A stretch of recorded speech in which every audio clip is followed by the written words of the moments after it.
I'm Meredith Morakovitz alongside Jets tight end Dustin Keller. Dustin, pretty interesting thing they have going on here today, a little workout.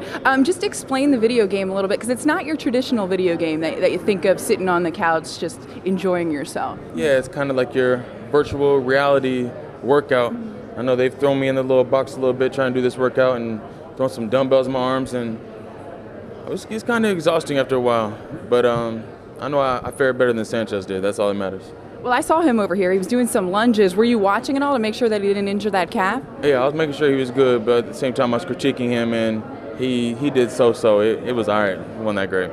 How difficult is this workout? I know it's geared towards everyone's, personal strengths and weaknesses, but was it, I'm obviously an NFL player, not that difficult for you, but for the common individual, could this be a difficult, good workout? Oh, without question. I think it's as difficult as you want it to be, depending on how heavy dumbbells you put in there, and it also keeps you thinking a little bit. They have their little blocks breaking game, and it's really cool. I think it's a really good workout, and for somebody that can't get to the gym every day, it's a great thing. I think the biggest question is, how would Rex Ryan fare this workout? Rex is a beast. He would kill this workout. It's nothing to him. I'd like to see him and Rob go one-on-one on this workout and see how the competition goes. Okay, enough about the workout, enough about the game. Let's talk a little bit about Jets football. You guys, 2 overtime wins on the road. How fortunate do you feel to come out with 2 wins there? We feel very fortunate. We feel like we've surrounded ourselves with guys that know how to shut out those type of games. When we get into clutch time, overtime, we have one drive and guys that are able to finish out games. And I think that was the point of emphasis for Rex and Mike Tannenbaum, to go get guys that are able to do that. And you see Santonio Holmes, go and get Jason Taylor, LT, guys like that. And these are the guys that are huge reasons why we're winning these type of games. 7-2 on the season. How comfortable is this offense right now? Very comfortable, and at the same time, we know we have a long way to go till we hit our high point. We have a lot of area for growth, and I think as long as we keep on doing what we're doing, by the time playoffs come around, God willing, we get in. I think you should see a really good offense.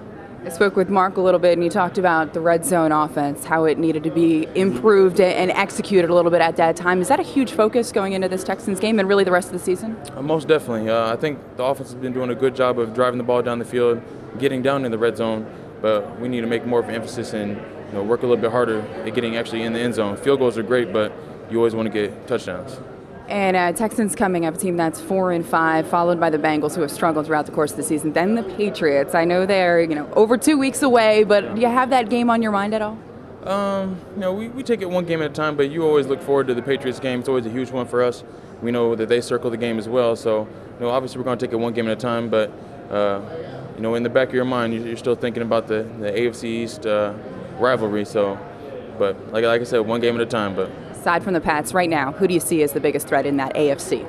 The AFC, I think Pittsburgh's a really good team. I know the Patriots beat them pretty good the other day, but they're still a really good team. And I think once we come around, obviously we play these other games, and we get to play the Patriots again and get to kind of evaluate where we're at from there.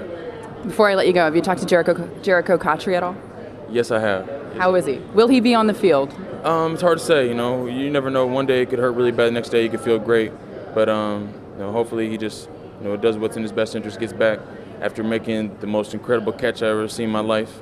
But Jericho's a tough guy, and I know he'll bounce back strong. If you're gonna miss a game, that's a good way to go out, right? Most definitely. All right. Thanks so much for the time. Best of luck the rest of the season. All right. Thank you.